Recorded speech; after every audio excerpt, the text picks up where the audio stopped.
So here's what I want you to know also is gatekeeping. How many of you know what gatekeeping is? Raise your hand. Okay. So I was gate-kept. I was a little girl growing up in Greenfield, California, who went to a different district in a bus, neighboring district, to go to school. And when I got there, and I won't say the name of the district or the school, but when I got there, they didn't recognize who I was, and I had, Greenfield kids had a reputation of, what they might do, because those were the, some of the Mexican kids, and so I was probably just gonna get pregnant and drop out of school, and so they didn't invest in me. And so when I graduated from that high school, mind you, when I was a junior, I was the ASB Commissioner of Publicity. I was the ASB President as a senior. I played 3 sports.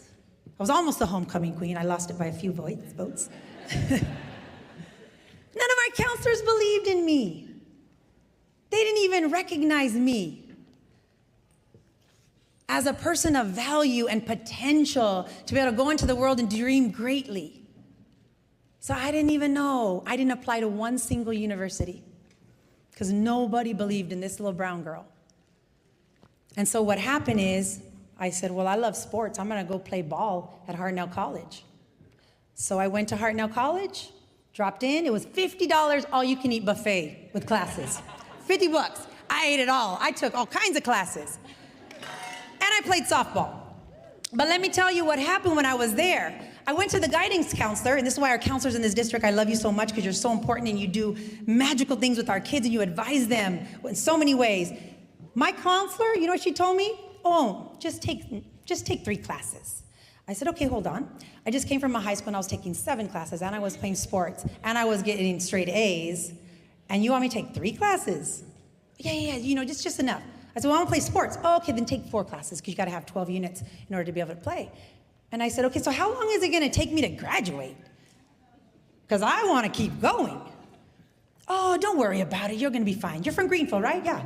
Okay, you'll be fine. You'll be fine. I said, okay, thank you very much. And this little brown girl, who's the baby of 6 with a confident mom and a dad, said, you know what? See you later. And I handled it myself. I took 23 units every semester. I graduated on time, transferred on to Fresno State to get my teaching credential, and was top of my class. Where's my bulldogs in the house? Woof, woof. That's right. Woof, woof. While I was teaching, I went to I went to CSUMB first. So where are my honors? Woo!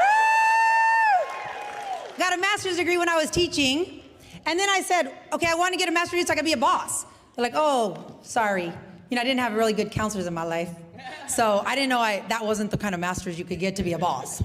I said, oh, I got to do this again? They're like, yes, do it again. I said, okay, I'll go to San Jose State and I'll be a Spartan. Where's my San Jose State Spartans in the house? Woo! So then I got my other master's and an administrative credential. But you see, that wasn't enough because these gatekeepers pissed me off. Because anyone who takes it upon themselves to decide who does or does not have access or rights to a community or an identity was not going to tell me and define me, nor you or our kids. So you see, I went to one of the most prestigious colleges in the nation and earned a doctorate degree last year